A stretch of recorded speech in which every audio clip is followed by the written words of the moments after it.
तमेव प्रत्यक्षं ब्रह्मासि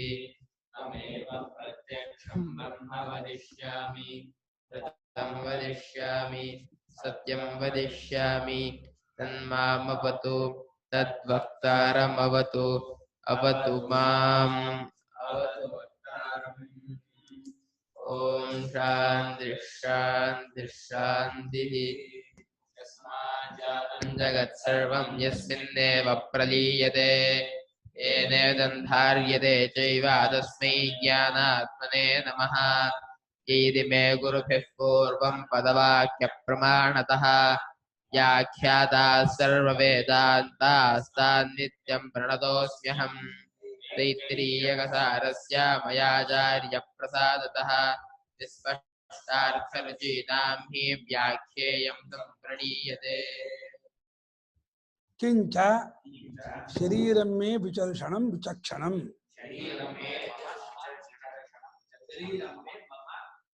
मां बिಟ್ಟोइದೆ मम ಇಲ್ಲ ಅಂದಲ್ಲಿ शरीरं मे मम या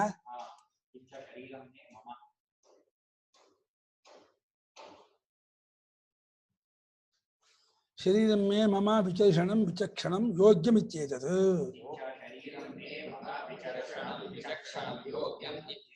ಮತ್ತು ಏನಪ್ಪಾ ಅಂತಂದ್ರೆ ನಾನು ಆತ್ಮಜ್ಞಾನ ಧಾರಣೆ ಮಾಡುವಂತಾಗಲಿ ಹಿಂದೆ ಆಯ್ತು ಆತ್ಮಜ್ಞಾನ ಧಾರಣೆ ಮಾಡಿ ಅಷ್ಟೇ ಆಗಲಿಲ್ಲ ನನ್ನ ಶರೀರವು ಕೂಡ ಚೆನ್ನಾಗಿರ್ಲಿ ಅಲ್ಲದೆ ಆತ್ಮಜ್ಞಾನ ಶರೀರಗಳು ಯಾಕೆ ಯೋಚನೆ ಅಲ್ಲಿವರೆಗೆ ಅಂತ ಆತ್ಮಜ್ಞಾನ ಆಗುವವರೆಗೂ ಶರೀರ ಸರಿಯಾಗಿರ್ಲಪ್ಪ ಶರೀರದಲ್ಲಿ 108 ತಾಪತ್ರಯ ಇದ್ರೆ ಆತ್ಮಜ್ಞಾನಕ್ಕಾಗಿ ಪ್ರಯತ್ನ ಮಾಡೋಕೆ ಆಗಲ್ಲ ಆ 3 ಹೊತ್ತು ಹೊಟ್ಟೆ ನೋವು ತಲೆನೋವು ಹಲ್ಲು ನೋವು ಅಂತ ಇದ್ಬಿಟ್ರೆ ಪ್ರಪಂಚವೇ ಬೆಳೆಸ್ಬಿಡುತ್ತೆ ಯದ್ಯಪಿ ಆತ್ಮನಿಗಿಲ್ಲ ಅದು ಕರೆಕ್ಟ್ ಮಾಡ್ಕೊಳ್ತಾನೆ ನನಗೇನು ಕರೆಕ್ಟ್ ಮಾಡ್ಕೊಳ್ತಾನೆ ಅನುಭವದಲ್ಲಿ ಎಲ್ಲ ಆಗ್ತಾ ಇದೆ ಅಂತ ಅಷ್ಟೇ ಅನುಭವ ಆಗೋದು ನನಗೇಂತ ಆಗೋಲ್ಲ ಮುಂಚೆ ಆಗ್ಬೇಕು ಪೂರ್ವ ವಯಸ್ಸಲ್ಲಿ ಮಾಡ್ಕೋಬೇಕು ವಯಸ್ಸಾದ್ಮೇಲೆ ದುರ್ಬಲ ಬಿಡುತ್ತೆ ಮನಸ್ಸು ಕಷ್ಟ ನನ್ನ ಶರೀರವು ಆರೋಗ್ಯವಾಗಿರ್ಲಿ ಒಳ್ಳೆ ಫಿಟ್ ಆಗಿರ್ಲಿ ಪಟುವಾಗಿರ್ಲಿ ಒಳ್ಳೆ ಚುರುಕಾಗಿರ್ಲಿ ನಾವು ಏನು ಗರಡಿ ಮನೆ ಹೋಗ್ಬೇಕಾಗಿಲ್ಲ ಆದ್ರೆ ನಾವು ಮಾಡಬೇಕಾದ ಸಾಧನೆಗೆ ಯಾವತ್ತಿಗೂ ಕೈ ಕೊಡಬಾರ್ದು ದೇಹ ಪಟುವಾಗಿರ್ಬೇಕು ಚುರುಕಾಗಿರ್ಬೇಕು ಆಕ್ಟಿವ್ ಆಗಿರ್ಬೇಕು ಒಳ್ಳೆ ರಬ್ಬರ್ ಚಡ್ಡಿನಿಗೆ ಇರ್ಬೇಕು ರಬ್ಬರ್ ಹಂಗೆ ಹಾರು ಹಂಗೆ ದೇಹ ಹಂಗಿರ್ಬೇಕು ದುಮ್ಮಟಕ ಆಗ್ಬಿಟ್ಟು ಕೂತ್ಕೊಂಡ್ಬಿಟ್ರೆ ಪ್ರಯೋಜನ ಇಲ್ಲ ಭೂಯಾದಿತಿ ಪ್ರಥಮ ಪುರುಷ ವಿಪರಿಣಾಮ ಅಲ್ಲಿ ಧಾರಣೋ ಭೂಯಾಸಂ ಅಮೃತಸ್ಯ ದೇವ ಧಾರಣೋ ಭೂಯಾಸಂ ಉತ್ತಮ ಪುರುಷ ಇತ್ತು ಶರೀರಂ ವಿಚಕ್ಷಣಂ ಭೂಯಾತ್ ಮಾಡ್ಕೋಬೇಕು ಭೂಯಾಸಂ ಆಗಲ್ಲ ಶರೀರವು ಆಗಲಿ ಅದು ಪ್ರಥಮ ಪುರುಷ ಮಧ್ಯಮ ಪುರುಷ ಉತ್ತಮ ಪುರುಷ ಅಲ್ಲಿ ಧಾರಣೋ ಭೂಯಾಸಂ ಉತ್ತಮ ಪುರುಷ ನಾನು ಧಾರಣೆ ಮಾಡಿಕೊಂಡವನ್ ಆಗಬೇಕು ಶರೀರವು ಆರೋಗ್ಯವಾಗಿರಲಿ ಪಟುವಾಗಿರಲಿ ಚುರುಕಾಗಿರ್ಲಿ ಅಂತ ಹೇಳಿ ಭೂಯಾತ್ ಅಂತ ಹೇಳಿ ಪ್ರಥಮ ಪುರುಷಕ್ಕೆ ಅದನ್ನ ಬದಲಾಯಿಸ್ಕೋಬೇಕು ಭೂಯಾಸಂ ಅನ್ನೋದು ಭೂಯಾತ್ ಮಾಡ್ಕೋಬೇಕು ಜಿಹ್ವಾಮೇ ಮಮ ಮಧುಮತ್ತಮ ಮಧುಮತಿ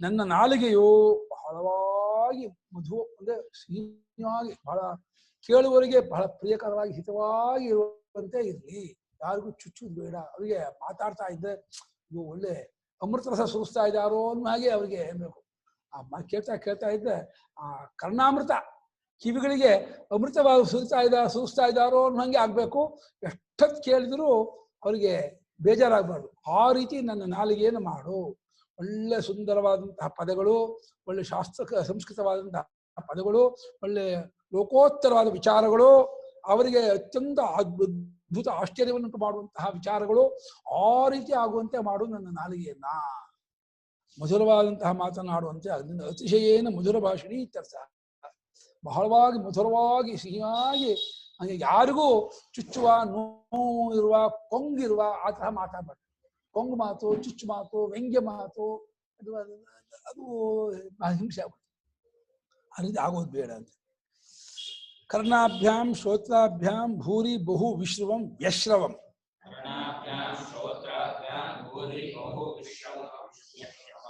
ಯಶ್ರವಂ ಅಂತೂ ಆಗಲ್ಲ ಅಶ್ರವಂ ಕೇಳಿ ಶ್ರೋತಾಭೂಯಾಸಮಿತ್ಯರ್ಥ ನಾನು ಕಿವಿಗಳಿಂದ ಬಹಳವಾಗಿ ಕೇಳುವಂತವನಾಗಬೇಕು. ಎಲ್ಲ ವೇದಾಂಗಗಳೆಲ್ಲ ಕೇಳುವಂತನಾಗಬೇಕು. ಎಲ್ಲಾ ಶಾಸ್ತ್ರಗಳನ್ನು ಎಲ್ಲಾ ವಿಚಾರವನ್ನು ಕೇಳುವಂತನಾಗಬೇಕು. ನಂಗೆ ಎಷ್ಟೆಷ್ಟೋ ತಿಳ್ಕೊಬೇಕು ಅಂತ ಆಸೆ ಇದೆ, ಯಾರು ಹೇಳ್ಕೊಡೋರೇ ಇಲ್ಲ, ಯಾರು ತಿಳಿಸ್ಕೊಡೋರೇ ಇಲ್ಲ ಅಂತ ಹಂಗಾಗ್ಬಾರ್ದು. ಕಿವಿಗಳಿಂದ ನಾನು ಬಹಳವಾಗಿ ಕೇಳುವಂತವನಾಗಬೇಕು ಅಂದ್ರೆ ಒಳ್ಳೊಳ್ಳೆ ಉತ್ತಮೋತ್ತಮವಾದ ವಿಚಾರವನ್ನ ನಾನು ಕೇಳುವಂತ ಆಗಬೇಕು. ಆ ರೀತಿ ನನಗೆ ಅನುಗ್ರಹ ಮಾಡೋದೇನು ಅಂತ. ಯಾರ್ಯಾರು ಲೋಕದಲ್ಲಿ ಉತ್ತಮೋತ್ತಮವಾದ ವಿಚಾರ ತಿಳ್ಕೊಂಡವರಾಗಿರ್ತಾರೋ ಅವರೆಲ್ಲ ಬಂದು ನನಗೆ ಹೇಳುವಂತ ಆಗ್ಬೇಕು. ಅವರೇ ಬಂದು, ಹೇಗೆ ಜನಕ ಮಹಾರಾಜನಿಗೆ ಅವರವರೇ ಬಂದು ಹೇಳಿ ಹೋಗ್ತಾ ಇದ್ರೋ ಆ ರೀತಿ ನನಗೆ ಎಲ್ಲ ವಿದ್ವಾಂಸಗಳು ಬಂದ್ಬಿಟ್ಟು ತಮ್ಮಲ್ಲಿರ್ತಕ್ಕಂಥ ಉತ್ತಮೋತ್ತಮವಾದ ವಿಚಾರವನ್ನ ನನಗೆ ತಿಳಿಸ್ಕೊಟ್ಟು ಹೋಗುವಂತಾಗಲಿ. ಆತ್ಮಜ್ಞಾನ ಯೋಗ್ಯ ಕಾರ್ಯಕರಣ ಸಂಘಾತೋಸ್ತು ಇದು ವಾಕ್ಯಾರ್ಥ. ಕಾರಣ ಇದೆಯಾ? ಕಾರಣ ಇದೆ, ತಿದ್ಕೋಬೇಕು. ಕಾರ್ಯಕರಣ ಮಾಡ್ಕೋಬೇಕು. ಕಾರ್ಯಕರಣ ಇದೆಯಾ? ಇದೆ. ಈ ಕಾರ್ಯ ಅಂದ್ರೆ ಶರೀರ, ಕರಣ ಅಂದ್ರೆ ಇಂದ್ರಿಯಗಳು, ಮನಸ್ಸು, ಬುದ್ಧಿ ಅಲ್ಲ. ಅದಷ್ಟು ಕೂಡ ಆತ್ಮಜ್ಞಾನಕ್ಕೆ ಯೋಗ್ಯವಾಗಲಿ, ಸತ್ವಜ್ಞಾನಕ್ಕೆ ತಕ್ಕದ್ದಾಗಲಿ ಆ ರೀತಿ ನೀನು ಮಾಡು. ನನ್ನ ದೇಹೇಂದ್ರಿಯ ಮನೋಬುದ್ಧಿ ಎಲ್ಲವನ್ನು ಕೂಡ ಆತ್ಮಜ್ಞಾನಕ್ಕೆ ಫಿಟ್ ಹಂಗಾಗ್ಬೇಕು. ಆತ್ಮಜ್ಞಾನ ಯಾರಾದ್ರೂ ಉಪದೇಶ ಮಾಡಿದ್ರೆ ಟಕ್ಕನೆ ಅದನ್ನು ತಿಳ್ಕೊಂಡ್ಬಿಡ್ಬೇಕು, ಗೊತ್ತಾಗ್ಬಿಡ್ಬೇಕು. ಆ ರೀತಿ ನನ್ನನ್ನು ಉತ್ತಮಾಧಿಕಾರಿಯನ್ನಾಗಿ ಮಾಡು, ಆ ರೀತಿ ಆಗಲಿ ಅಂತ ಹೇಳಿ ಆ ಓಂಕಾರ ದೇವನ ಹತ್ರ ಪ್ರಾರ್ಥನೆ ಮಾಡ್ಕೋತಾ ಇದೆ. ಅದು ಮುಮುಕ್ಷುವಾದವನು ಅವಶ್ಯವಾಗಿ ಈ 9 ವಾಕ್ಯ, 3 ಮಂತ್ರ, ಅದು ಮೊದಲನೇದು 4 ವಾಕ್ಯ, ಎರಡನೇದು 3 ವಾಕ್ಯ, ಮೂರನೇದು 2 ವಾಕ್ಯ, 9 ವಾಕ್ಯ ಒಟ್ಟು 3 ಮಂತ್ರವನ್ನು ಜಪ ಮಾಡಬೇಕು. ಮೇಧಾಚ ತದರ್ಥಮೇವ ಹಿ ಪ್ರಾರ್ಥ್ಯತೆ. ಮೇಧೆಯನ್ನು ಪ್ರಾರ್ಥನೆ ಮಾಡ್ಕೊಳ್ತಾ ಇರೋದು ಅದಕ್ಕಾಗಿಯೇ ಅಲ್ವೇ, ಆತ್ಮಜ್ಞಾನಕ್ಕಾಗಿಯೇ. ಇನ್ನೇ ಲೋಕದಲ್ಲಿ ತನ್ನನ್ನ ಮಾಡ್ಕೊಳಕ್ಕೆ, ಪ್ರಚಾರ ಮಾಡ್ಕೊಳಕ್ಕೆ, ಕೀರ್ತಿವಂತನಾಗೋದಕ್ಕೆ, ಜನರನ್ನ ಬೆರಗು ಮಾಡೋದಕ್ಕೋಸ್ಕರಾಗಿ ಮೇಧೆ ಕೇಳ್ಕೊಳ್ತಾ ಇಲ್ಲ. ನಾನು ಮೇಧಾವಂತನಾಗಿ ಆತ್ಮವಿಚಾರ ತಿಳಿದವನಾಗಿ ನಾನು ಮುಕ್ತನಾಗಬೇಕು, ಸಾಧನಾಗಬೇಕು, ಅದಕ್ಕಾಗಿ ಕೇಳ್ಕೊಳ್ತಾ ಇದ್ದೀನಿ. ತದರ್ಥಮೇವ ಮೇಧಾ ಪ್ರಾರ್ಥ್ಯತೆ. ಬ್ರಹ್ಮಣಃ ಪರಮಾತ್ಮನಃ ಕೋಶಃ ಅಸಿ ಅಸೇರಿವಾ. ಇದು 3ನೇ ಮಂತ್ರಕ್ಕೆ ವ್ಯಾಖ್ಯಾನ. ಶರೀರಮ್ಯ ವಿಶೇಷಂ 2ನೇ ಮಂತ್ರಕ್ಕೆ ವ್ಯಾಖ್ಯಾನ ಆಯಿತು. ನೀನು ಎಲ್ಲಿ ಓಂಕಾರ ದೇವನೇ ಬ್ರಹ್ಮಕ್ಕೆ ಅಂದರೆ ಪರಮಾತ್ಮನಿಗೆ ಕೋಶವಾಗಿದ್ಯಾ, ಹೊರೆಯಾಗಿದೆಯಾ ಅಂತ. ಹೇಗೆ ಈ ಕನ್ನಡಕ್ಕೆ ಒಂದು ಕೇಸಿಂಗ್ ಇರುತ್ತೋ, ಬಾಕ್ಸ್ ಇರುತ್ತೋ, ಹಾಗೆ ನಿನ್ನೊಳಗೆ ಪರಮಾತ್ಮ ಇದ್ದಾನೆ. ನೀನು ಆ ಕೇಸಿಂಗು, ಬಾಕ್ಸು, ನಿನ್ನೊಳಗೆ ಪರಮಾತ್ಮ ಕೂತಿದ್ದಾನೆ. ನಿನ್ಗೆ ಗೊತ್ತು ಪರಮಾತ್ಮ ಹೇಗಿದ್ದಾನೆ, ಯಾರಾಗಿದ್ದಾನೆ, ಅವನಾಗಿ ಸ್ವರೂಪ ಏನು ಅಂತ. ಅದು ನೀನು ಅನುಸರಿಸ್ಕೊ. ಗೊತ್ತಿದ್ದರೂ ಹೇಳ್ಬೇಕಪ್ಪ, ನೀನು ತಿಳ್ಕೊಂಡಿದ್ಯಾ, ನಿನ್ಗೆ ಗೊತ್ತು, ನೀನು ಹೇಳಪ್ಪ ಅಂತೇಳಿ ಓಂಕಾರ ದೇವನ ಹತ್ರ ಪ್ರಾರ್ಥನೆ. ನೀವು ಪರಮಾತ್ಮನಿಗೆ ಕೋಶವಾಗಿದ್ದೀಯಾ? ಯಾವ ಅಸೇರಿವ, ಹಸಿ ಅಂದ್ರೆ ಖಡ್ಗ, ಅಸೇಹ ಷಷ್ಠಿ, ಹಸಿ ಹಸಿ ಅಸಯ ಇಕಾರ ಅಂತಹ ಪುಲ್ಲಿಂಗ ಹಸಿನ. ಖಡ್ಗಕ್ಕೆ ಯಾವ ರೀತಿ ಕೋಶ ಇರುತ್ತೋ, ಹೊರೆ ಇರುತ್ತೋ, ಆ ರೀತಿ ಪರಮಾತ್ಮ ನೀನು ಹೊರೆಯಾಗಿದ್ದೀಯಾ.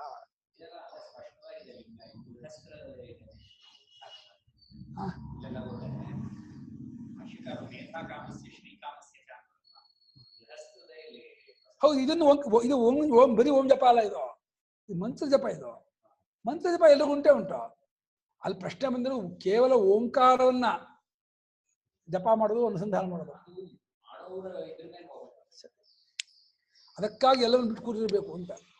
ಈ ಓಂಕಾರ ಸ್ತೋತ್ರ ಬೇರೆ ತುಂಬಾ ಕಡೆ ಬರುತ್ತೆ ವೇದಲ್ಲೂ. ಓಮಿತಿ ಬ್ರಹ್ಮ ಓಮಿತಿ ಅದು ಬರುತ್ತೆ, ಅಲ್ಲೂ ಬರುತ್ತೆ.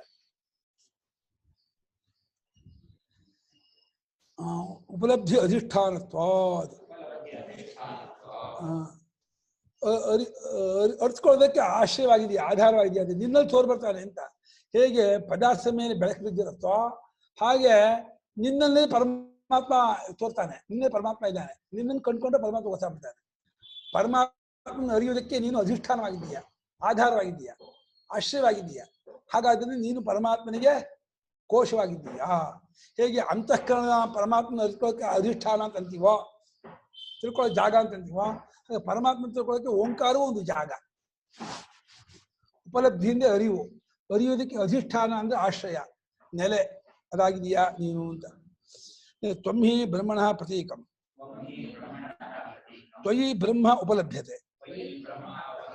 ನೀನು ಬ್ರಹ್ಮಕ್ಕೆ ಪ್ರತೀಕನಾಗಿದ್ದೀಯಾ ಅಂದ್ರೆ ನಿನ್ನ ಪ್ರತಿಯ ಕುರಿತು, ಇಕ ಅಂದ್ರೆ ಸ್ಮರಣೆ, ಇಕ್ಸ್ಮರಣೆ, ನಿನ್ನನ್ನು ಕುರಿತು ಧ್ಯಾನ ಮಾಡುವವರಿಗೆ ಪರಮಾತ್ಮ ಸ್ಮರಣೆ ಆಗುತ್ತೆ. ಈಗ ಪರಮಾತ್ಮಗೆ ಪ್ರತೀಕ, ಈಗ ಸಾಲಿಗ್ರಾಮ ವಿಷ್ಣುವಿಗೆ ಪ್ರತೀಕವು, ಸಾಲಿಗ್ರಾಮ ನೋಡ್ಕೊಂಡು ವಿಷ್ಣು ಜ್ಞಾಪಕ ಆಗತ್ತಲ್ಲ, ಹಾಗೆ ನಿನ್ನನ್ನ ಜ್ಞಾಪಿಸ್ಕೊಂಡು ಕೂಡಲೇ ಪರಮಾತ್ಮ ಜ್ಞಾಪಕ ಆಗ್ತಾರೆ. ಪರಮಾತ್ಮನಿಗೆ ನೀವು ಸಿಂಬಾಲಿಕ್ ಒಂದು ಗುರುತು, ಒಂದು ಇದಾಗಿದೆಯಾ, ಚಿಹ್ನೆ ಆಗಿದೆಯಾ, ಅದಕ್ಕೆ ಪ್ರತೀಕರಾಗಿದೆಯಾ ಅಂತ. ಅಂದ್ರೆ ನಿನ್ನನ್ನು ಇಟ್ಕೊಂಡು ಪರಮಾತ್ಮನ ಯೋಗಿಗಳು ಧ್ಯಾನ ಮಾಡ್ತಾರೆ. ನೀನು ಪರಮಾತ್ಮಗೆ ಪ್ರತೀಕವಾಗಿದೆ. ಅಷ್ಟೇ ಅಲ್ಲ, ನಿನ್ನಲ್ಲಿಯೇ ಬ್ರಹ್ಮವು ಕಂಡು ಬರುತ್ತಾನೆ. ನಿನ್ನಲ್ಲಿಯೇ ತತ್ಪರತೆಯನ್ನು ಮುಳುಗಿದವರಿಗೆ ಪರಮಾತ್ಮ ಗೊತ್ತಾಗ್ತಾನೆ. ಓಂಕಾರದ ಪ್ರಣವನಿಷ್ಠನಾದ ಅಂದ್ರೆ ಪ್ರಣವನಿಷ್ಠನಾದ ಯತಿಗೆ ಪರಮಾತ್ಮ ಗೊತ್ತಾಗ್ಬಿಡ್ತಾನೆ. ಓಂಕಾರದಲ್ಲಿ ಮುಳುಗಿಬಿಡ್ಬೇಕು. ಓಂಕಾರದಲ್ಲಿ ಅನನ್ಯತೆಯನ್ನು ತಿಳ್ಕೊಬೇಕು. ಶರವತ್ ತನ್ಮಯೋ ಭವೇತ್ ಅಪ್ರಮತ್ತೇನ ವೇದ್ಧವ್ಯಂ.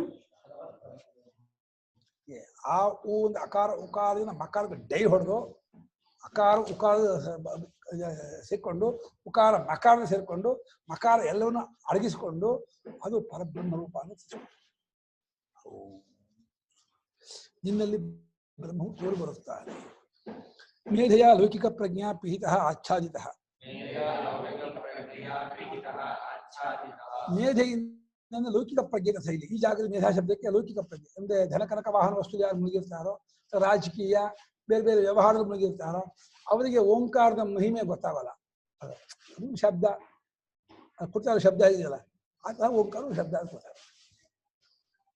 ಡಬಾ ಡಬಾ ಡಬಾ ಕುಟ್ತಾ ಇದ್ದೇವೆ, ಡಬ್ಬಾನು ಇನ್ನೊಂದು, ಅದನ್ನ ಶಬ್ದ ಬರೋ ಹಾಗೆ ಓಂಕಾರವು ಶಬ್ದ, ಇನ್ನೇನು ವಿಶೇಷ ಅಂತಂತಾರೆ ಲೌಕಿಕ ಜನರು. ಅವರಿಗೆ ಏನು ಗೊತ್ತಾಗಲ್ಲ. ಸತ್ವಂ ಸಾಮಾನ್ಯ ಪ್ರಜ್ಞಿ ಅವಿದಿತ ತತ್ವ ಇತ್ಯರ್ಥ. ಆ ನೀನು ಸಾಮಾನ್ಯವಾದ ತಿಳುವಳಿಕೆ ಉಳ್ಳವರಿಂದ ತಿಳಿದು ಬರದೇ ಇರುವಂತಹ ಸ್ವರೂಪದವನಾಗಿದ್ದೀಯಾ ಅಂತ ಅರ್ಥ. ಸಾಮಾನ್ಯ ಪ್ರಜ್ಞಿ ಹೇಗೆ ಸಮಾಸ?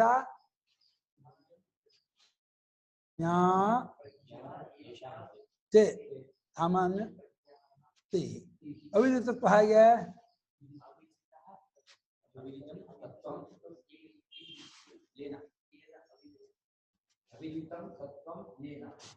ಯೈಹಿ ತೇ ಅವಿದಿತತ್ವೈಹಿ.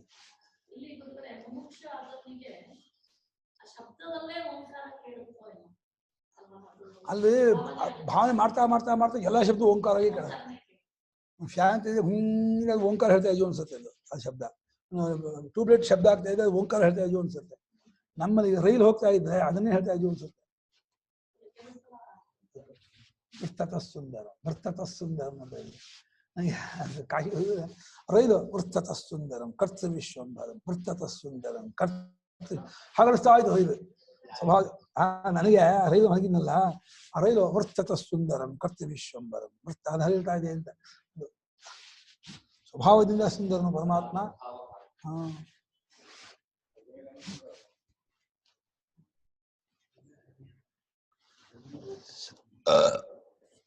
ಸಾಮಾನ್ಯ ಪ್ರಜ್ಞರುಗಳಿಂದ ಅವಿದಿತಂ ತತ್ವಂ ಯಸ್ಯ ಸಹ ಅವಿದಿತ ತತ್ವ ಓಂಕಾರಕ್ಕೆ ಮಾಡಿದ್ದಾರೆ.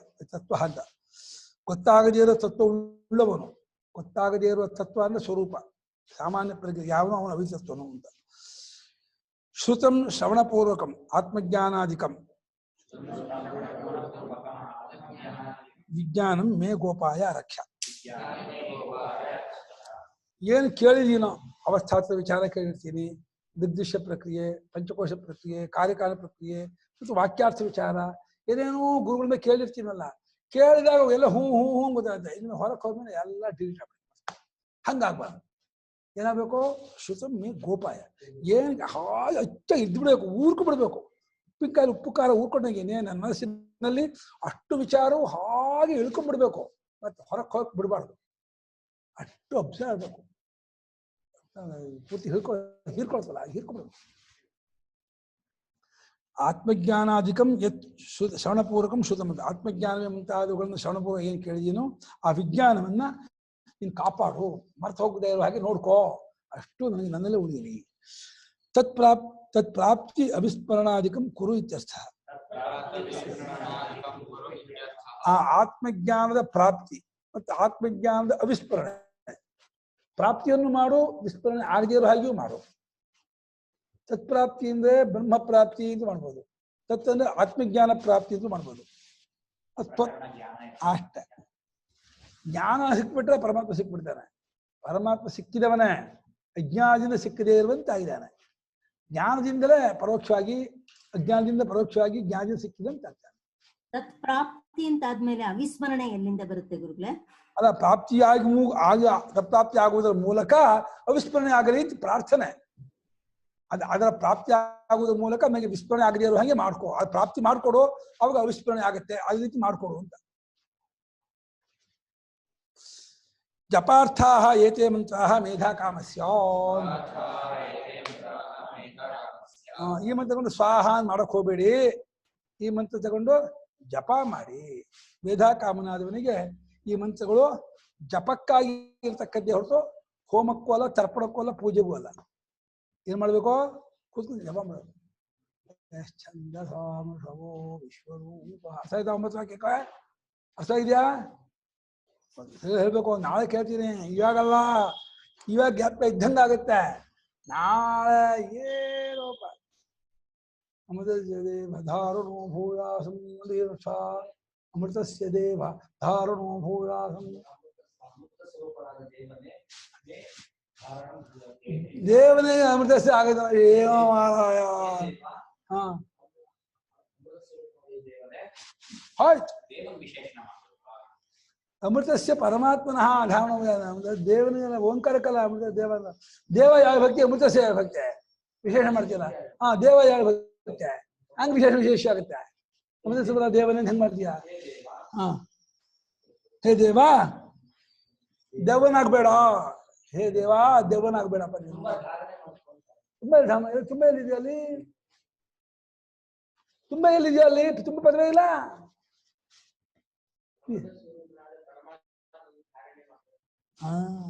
ಅಮೃತ ಸ್ವರೂಪರಾದ ಪರಮಾತ್ಮನ ಧಾರಣೆ ಮಾಡಿಕೊಳ್ಳುವಂತಾಗಲಿ ಅಂತ ಹಂಗಂತ ಕರೆಕ್ಟ್ ಅರ್ಥ ಮಾಡ್ಕೋ.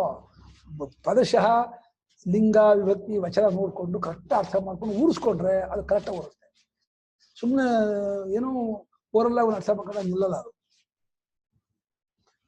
ಮುಂದೆ ಇವಾಗ ಇದು ಹಿಂಗೆ ಶ್ರೀಕಾಮನಾದವನಿಗೆ ಮಂತ್ರ. ಈಗ ಯಾರ್ಯಾರು ದುಡ್ಡು ಬೇಕು ಕೈ ಎತ್ತರೆ, ಅವ್ರಿಗೆ ಹೋಮ ಹೇಳ್ತೀವಿ ಅಂತ ನಮ್ಮ ಮಾಸ್ಟರ್ JGP ಎತ್ತಾರೆ. ನಿಮ್ಗೆ ಬೇಕು ಹೋಮಾರ್ಥಸ್ತು ಅಧುನಾ ಶ್ರೀಕಾಮಸ್ಯ ಮಂತ್ರಾಹ ಉಚ್ಯಂತೆ. ಈಗ ಅಧುನಾ ಅಂದ್ರೆ ಈಗ ಅಧುನಾ ಅವ್ಯಯ. ಯಾರು ಶ್ರೀಕಾಮನಾಗಿದ್ದಾರೋ, ಒಳ್ಳೊಳ್ಳೆ ಬಂಗಾರದ ಗಟ್ಟಿಗಳು ಸಿಗಬೇಕು, ಒಳ್ಳೆ ವಜ್ರ ಬೇಕು, ವೈಡೂರ್ಯ ಬೇಕು, ಬೇಕಾದ ಎಲ್ಲ ಸಂಪತ್ತು ಬೇಕು ಅಂತಿದ್ರೆ ಅವನಿಗೆ ಹೋಮಕ್ಕೋಸ್ಕರವಾಗಿ ಇರ್ತಕ್ಕಂತಹ ಮಂತ್ರಗಳು ಅದನ್ನ ಹೇಳ್ತೀವಿ. ಇದನ್ನ ಹೋಮ ಮಾಡಿ ಹೊಸ ಮನೆ ಕಟ್ಟಿಕೊಳ್ಳೇನೆ ಮಾಡಿ ಸಿಕ್ಕಾಪಟ್ಟೆ ದುಡ್ಡು ಸುರಿದು ಬಿಡುತ್ತೆ ಮನೆಗೆ. ಮನೆ ತುಂಬಾ ಎಲ್ಲಾ ರೂಮಲ್ಲೂ ಧನಕನಕ ವಾಹನ ಇಲ್ಲ ಕಟ್ತಾ ಇದ್ದಾರೆ ಆಲ್ರೆಡಿ. ಅವರು ಕಟ್ತಾ ಇರೋದ್ರಿಂದ ಆಮೇಲೆ ನೀವು ಹೋಮ ಮಾಡಿದ್ರೆ ಆಯ್ತು. ಇವಾಗ ಹೇಗಿದು ವಾಸ್ತು ಹಾಕಿ ಹೋಗ್ಬಿಟ್ಟಿದ್ರೆ ಶ್ರೀಕಾಮ ಹೋಮನ ಸೇರಿಸ್ಕೊಂಡ್ಬಿಡೋದು. ಇದು ಮಾಡಿ ನೀವು ಚೆನ್ನಾಗಿ ಸಾಲ ಗೀಲ ತೀರೋ ಹಂಗ ಆಗ್ಲಿ, ಲೋನ್ ಎಲ್ಲ ತೀರ್ಬೇಕು ಅಂತ ಅದು ಮಾಡಿಪ್ಪ. ಆವಹಂತಿ ಆನಯಂತಿ ಆ ವಹತಿ ವಹಪ್ರಾಪಣೆ ಧಾತು ಆವಸಗ್ರಹಿತ ಆನಯಂತಿ ಆವಹನ ತರುವಂಥವಳಾಗಿ. ಇದು ಶ್ರೀಗೆ ವಿಶೇಷವಾದ್ರಿಂದ ಆವಹಂತಿ ಆಗಿದ್ದಾಳೆ. ಸಂಖ್ಯೆ ಬೇಕು. ಹೌದು,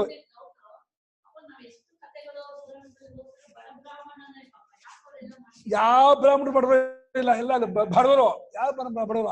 ಎಲ್ಲತ್ರ 10, 20, 50 ಲಕ್ಷ ದುಡ್ಡು ಇದೆ. ಯಾರು ಬಡವರಿಲ್ಲ, ಕಳ್ಳರು. ಬ್ರಾಹ್ಮಣರಷ್ಟು ದುಡ್ಡು ಇಟ್ಕೊಡೋದು ಯಾರು ಇಲ್ಲ. ಸುಮ್ಮನೆ ಹೇಳ್ತೀರಾ, ಎಲ್ಲ ಶ್ರೀಮಂತರ ಬ್ರಾಹ್ಮಣರು, ಯಾರು ದೊಡ್ಡ ಬಡವರಿಲ್ಲ. ಅದು ಒಂದ್ ಕಾಲದಲ್ಲಿ ಇತ್ತು, ಚನ್ಮಾಮಕದ ಕಾಲದಲ್ಲಿ. ಇವತ್ತು ಯಾವ ಬ್ರಾಹ್ಮಣರ ಹೋಗಿ ಸಮೃದ್ಧವಾಗಿದ್ದಾರೆ. ಪಾಪ ಬೇರೆ ಬಡವರಾಗಿರೋದು. ಅಯ್ಯೋ ಪಾಪ. ಆವಹಂತಿ ಆನಯಂತಿ ತರುವಂಥವಳಾಗಿ, ವಿತನ್ಮಾನ ವಿಸ್ತಾರಯಂತಿ ಹರಡುವಳಾಗಿ. ಬರೀ ತರೋದಷ್ಟೇ ಅಲ್ಲ, ಚೆಲ್ ಬಿಡ್ಬೇಕು ಮನೆಯೆಲ್ಲ. ತಗ ಬಂಗಾರ ಚೆಲ್ ಹೋಗ್ಬಿಟ್ಲು. ಎಲ್ಲ ಮನೆ ರೂಮಲ್ಲಿ ಮನೆಯಲ್ಲಿ ಎಲ್ಲ ಆ ರೂಮ್ ಹಾಲು ಅರ್ಧ ಅಡಿ ದಪ್ಪ ಬಂಗಾರ ಗುದ್ದಿ ಬಾಚ್ಕೊ. ಅರ್ಧ ಅಡಿ ದಪ್ಪ 1 ಅಡಿ ದಪ್ಪ ಬೇಕಾ? 1 ಅಡಿ ದಪ್ಪ ಬೇಕಾ? ಆಯ್ತು, 1 ಅಡಿ ದಪ್ಪ ಇಟ್ಕೊ.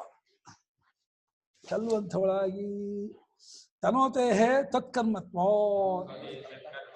ಆ ಕೆಲಸವನ್ನು ಮಾಡುತ್ತೆ. ತನುಧಾತು ಅಂದ್ರೆ ತತ್ಕರ್ಮ ಅಂದ್ರೆ ಉಂಟು ಮಾಡೋದು, ಹರಡೋದು ಅನ್ನೋ ಕೆಲಸವು ತನುಧಾತುವಿಗೆ. ತನು ವಿಸ್ತಾರ ಧಾತು ತಾನೆ.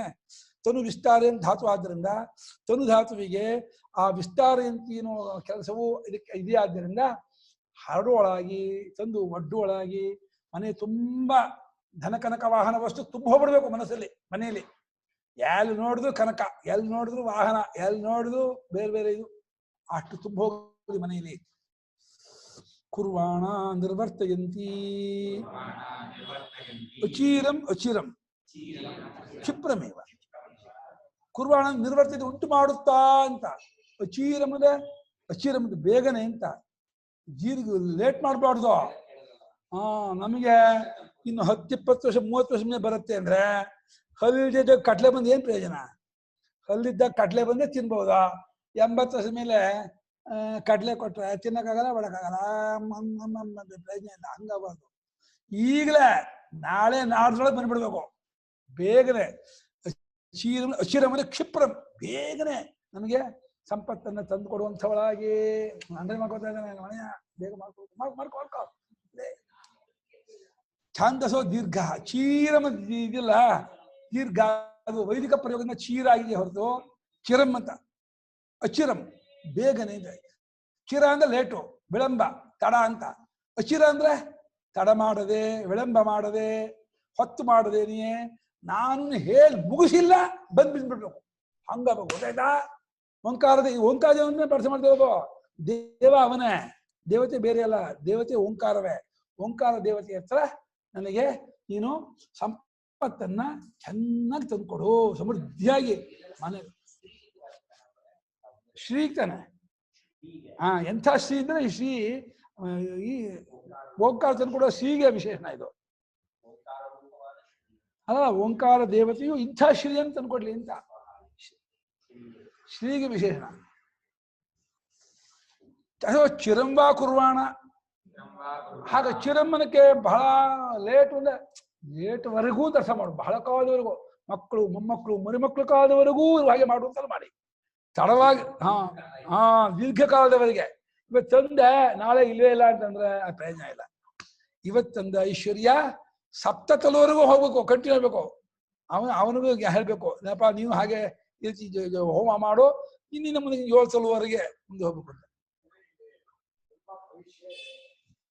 ಇಲ್ಲಿ ವ್ಯವಹಾರ ಕ್ಷೇತ್ರ ಇದು. ಅದು ಒಂದು ಲೋಕದಲ್ಲಿ ಒಂದು ವಾಡಿಕೆ ಇದೆಯಪ್ಪ, ತುಂಬಾ ಐಶ್ವರ್ಯ 3 ಸಲ ದಾಟಲ್ಲ ಅಂತ ಹೇಳ್ತಾರೆ. ಅಲ್ಲ, ಆಸ್ತಿ ಅಷ್ಟೇ ಅಲ್ಲ, ಸಂಪತ್ತುವೇ. ಸಂಪತ್ತು 3ನೇ 4ನೇ ಸಲ ಮಾರಕ್ಕೆ ಬಡತನ ಬಂದ್ಬಿಡುತ್ತಂತೆ. ಹಾಗೆ ಬಡತನದವರು ಅಷ್ಟೇ. ಇವತ್ತು ಬಡತನ, ಇವನ್ ಬಡ ತಂದೆ, ಇವನ್ ಮಗ ಸ್ವಲ್ಪ ಉತ್ತಮ, ಮೊಮ್ಮಗ ಇನ್ನೂ ಉತ್ತಮ ಆಗ್ತಾನೆ, ಮತ್ತೆ ಕಮ್ಮಿ ಆಗ್ತದೆ. ಹೀಗೆ ಲಕ್ಷ್ಮೀ ಸ್ವಭಾವವೇ ಚಂಚಲ. ಮನೋ ಮಧುಕರೋ ಮೇಘೋ ಮಾನನಿ ಮದನೋ ಮರುತು. ಮಾನಲಕ್ಷ್ಮಿ. ಮಧು ಮರ್ಕಟೋ ಮತ್ಸ್ಯೋ ಮಕಾರ ದಶ ಚಂಚಲ. ಮಾನನಿ ಅವಳಿದ್ದಾಳೆ, ಮಾನನಿ ಇದ್ದಾಳೆ, ಮರ್ಕಟನೂ ಇದೆ, ಕೋತಿ ಇದೆ. ಅದು ಸೋಮಾರಿಯಾಗ ಆಗ್ತಾನೋ, ದುರಹವ್ಯಾಸ ಹಡ್ಕೊಂಡು ಮಾಡ್ತಾನೋ, ಏನೇನೋ ಬೇಡದ ವ್ಯಾಪಾರ ಮಾಡಕ್ ಕಳ್ಕೊಳ್ತಾನೋ, ಒಟ್ಟು ಮೇಲೆ ಏನೋ ಪ್ರೇರಣೆ ಆಗತ್ತೆ ಒಟ್ಟು ಮೇಲೆ. ಹಾಗೆ ಎಲ್ಲೋದು ಲಕ್ಷ್ಮಿ ಲಕ್ಷ್ಮಿ ಅಂತ.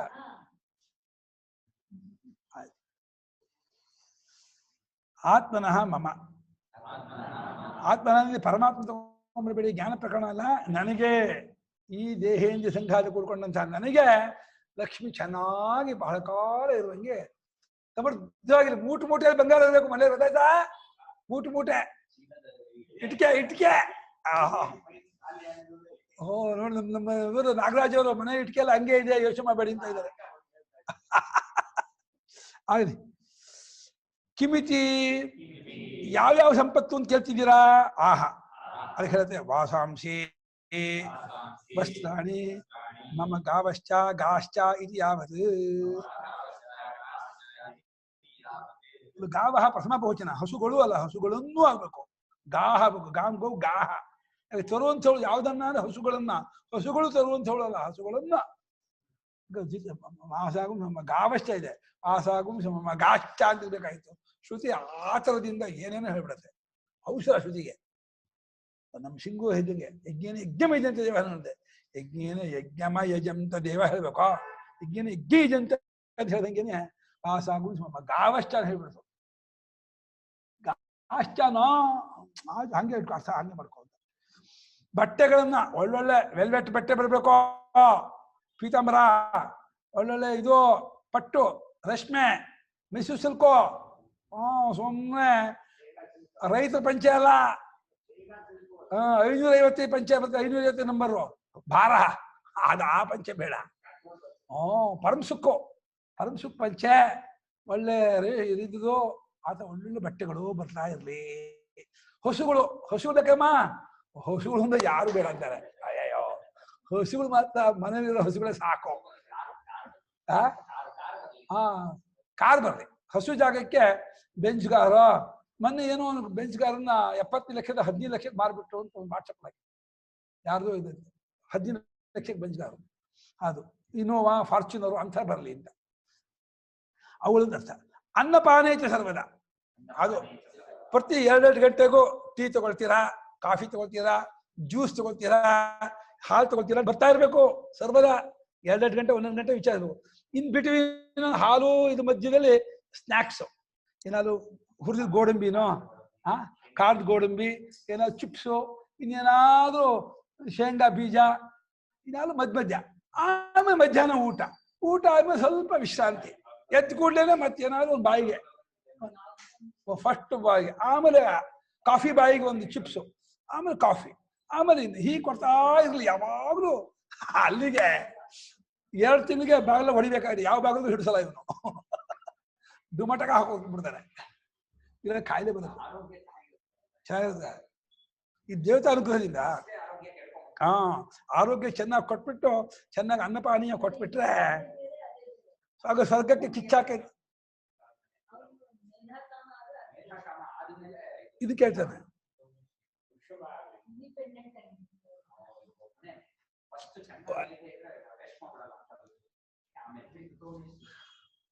ಟೈಮ್ ಆಯ್ತು ಕೊಟ್ರೆ ಮತ್ತೆ ಬಿಟ್ಟಿದೆ.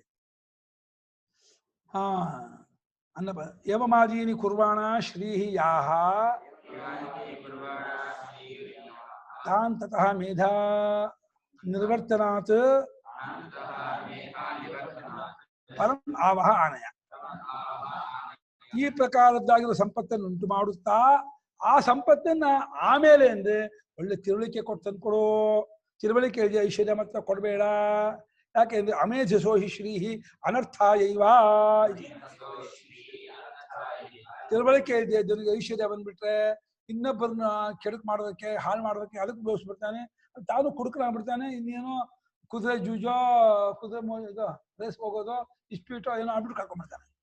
ತಿಳುವಳಿಕೆ ಕೊಟ್ಟು ಐಶ್ವರ್ಯ ಕೊಟ್ರೆ ಅದು ಐಶ್ವರ್ಯ ಒಳ್ಳೆ ಇದಾಗಿ ಕಾಪಾಡ್ಕೋಬಹುದು. ಕಿಂ ವಿಶಿಷ್ಟ, ಎಂಥ ಐಶ್ವರ್ಯ ಅಂದ್ರೆ ಲೋಮಶಾಂ ಅಜ ಅವ್ಯಾಧಿ ಯುಕ್ತಾಂ ಅನಿಷ್ಟ ಪಶುಭಿ ಸಹ ಯುಕ್ತಾಂ ಆವಹ ಇತಿ ಅಧಿಕಾರಾತ್ ಓಂಕಾರ ಏವ ಅಭಿಸಂಬದ್ಯತೆ. ಎಂಥದ್ದು ಅಂದ್ರೆ ಒಳ್ಳೊಳ್ಳೆ ಕೂದಲಿರ್ತಕ್ಕಂತಹ, ಯಾಕೆ ಇರ್ಬೇಕಲ್ಲ, ತುಪ್ಪಟ ಮಾಡ್ಕೋಬೇಕಲ್ಲ. ಆಡು, ಕುರಿ, ಮೇಕೆ ಇದೆಲ್ಲ ಇದ್ಬಿಟ್ರೆ, ಕುದುರೆ ಹೋಗ್ಬೇಕಾದ್ರೆ ಕುದುರೆ ಬೇಕು. ಈ ಕಾಲದ ಕುದುರೆನ ಒದ್ಬಿಡುತ್ತೆ, ಕುದುರೆ ಬೇಡ. ಅದೇ ಆ ಜಾಗಕ್ಕೆ ಇದು ಹೇಳ್ಕೋಬೇಕು. ಅದೇ ಅದೇ ಅದೇ ಬೈಕು, ಕಾರು, ಫಿನೋವಾ, ಪ್ಲೇನು, ಅದೇ ಅದು ಮನೆ ಮೇಲೆ ಇರಿಸುವಂತ ವಿಮಾನಗಳು. ಅದು ಸುತ್ತ ಇದಿರ್ಬೇಕು, ರೌಂಡ್ ಆಗಿರ್ಬೇಕು, ಕಂಬಗಳಿರ್ಬೇಕು, ಚಿನ್ನದ ಕಂಬ ಇರಬೇಕು, ಇಲ್ಲಕ್ಕೂ ಹಂಸ ಇರ್ಬೇಕು, ಮುಂದೆ ಒಳ್ಳೆ ಚಿತ್ರಕಲೆ ಇರಬೇಕು, ಆಮೇಲೆ ಒಳ್ಳೆ ಆಟ ಇರಬೇಕು, ಮೇಲೆ ಗೋಪುರ ಇರಬೇಕು, ಅದು AC ಇರಬೇಕು, ಅದಕ್ಕೆ AC ಇದಾಗಿರ್ಬೇಕು. ಅಲ್ಲೇ ಎಲ್ಲ ಪಾನಿಗಳು ಅಲ್ಲಲ್ಲೇ ಇದಿರ್ಬೇಕು, ಬೇರೆ ಬೇರೆ ಬಾಕ್ಸ್ಗಳಲ್ಲಿ ಎಲ್ಲೆಲ್ಲ ಸ್ಟಾಕ್ಸ್ ಇರಬೇಕು. ಹಾಗೆ ಒಟ್ಟು ಒಂದು ಸಣ್ಣ ಕಂಪಾರ್ಟ್ಮೆಂಟ್ ಇರಬೇಕು ಹೋಗ್ಬೇಕಾದ್ರೆ. ಹಾಗಿದ್ದಂತಹ ಒಂದು ಒಳ್ಳೆ ಪುಷ್ಪಕ ವಿಮಾನ ತಂದ್ಕೊಡೋ ಹೇಳಿ ಈ ಅಧಿಕಾರ ಪ್ರಕರಣದಿಂದ ಓಂಕಾರವನ್ನು ಕೇಳ್ಕೊಳ್ತಾ ಇದೆ ಅಂತ ಅರ್ಥ ಮಾಡ್ಕೊಳ್ಳಿ. ಓಂಕಾರದ ಈ ಪ್ರಾರ್ಥನೆ, ಓಂಕಾರ ದೇವ ಸಮರ್ಥ ತಂದ್ಕೊಡ್ತಾನೆ. ಸ್ವಾಹಾಕಾರೋ ಹೋಮಾರ್ಥ ಮಂತ್ರ ಅಂತ ಜ್ಞಾಪನಾರ್ಥ. ಮಂತ್ರ ಅಂತ ಸ್ವಾಹ ಅಂತ ಹಾಕಿದ್ರೆ ಇಲ್ಲಿ ಒಂದು ಮಂತ್ರ ಮುಗೀತು, ಹೋಮಕ್ಕಾಗಿರ್ತಕ್ಕಂತಹ ಮಂತ್ರ ಇಲ್ಲಿ ಒಂದು ಮುಗೀತು ಅಂತ ಜ್ಞಾಪಕ ಮಾಡೋಕ್ಕೋಸ್ಕರ ಈ ಸ್ವಾಹ ಅಂತ ಬಂದಿದೆ. ಇದು ಸು ಆಹ, ಚೆನ್ನಾಗಿ ಈ ಕೊಡುವ ತುಪ್ಪ ನಿಂದು ಕಣಪ್ಪ, ಈ ತುಪ್ಪ ತಗೊಂಡು ನನಗೆ ಬಂಗಾರದ ಗಟ್ಟಿ ಕೊಡು, ಒಳ್ಳೊಳ್ಳೆ ವಾಹನ ಕೊಡು, ಒಳ್ಳೊಳ್ಳೆ ಐಶ್ವರ್ಯ ಕೊಡು. ನೀನ್ ಕೊಡ್ತಾ ಇರೋದು ಒಂದು ಉದ್ಧರಣೆ ತುಪ್ಪ, ನೀನ್ ಕೊಡೋದು ಅನಂತವಾದ ಐಶ್ವರ್ಯ. ಜ್ಞಾಪ ಇಟ್ಕೋ, ನಾನ್ ಕೊಟ್ಟಷ್ಟೇ ಕೊಟ್ರೆ ನಾನು ನಿನ್ ಕೊಡಲ್ಲ ತುಪ್ಪನ. ನಾನು ಒಂದು ಉದ್ಧರಣೆ ತುಪ್ಪ ಕೊಡ್ತೀನಿ, ನಿಂಗೆ ಅನಂತವಾದ ಐಶ್ವರ್ಯ ಕೊಡ್ಬೇಕು ಅಂತ ಹೇಳಿ ಭಕ್ತ ಓಂಕಾರ ದೇವನ ಹತ್ರ ಪ್ರಾರ್ಥನೆ ಮಾಡ್ಕೊಂಡು ಒಬ್ಬ ಮಾಡ್ತಾನೆ. ಮಾಂಡೂಕ್ಯ ಓದಿದನ್ನು ಓದ್ಬಾರ್ದು. ಹೌದೌದು, ಮಾಂಡೂಕ್ಯದ ಸನ್ಯಾಸಿಗಳಿಗೆ, ಚೈತ್ರಿಯ ಗೃಹಸ್ಥರಿಗೆ.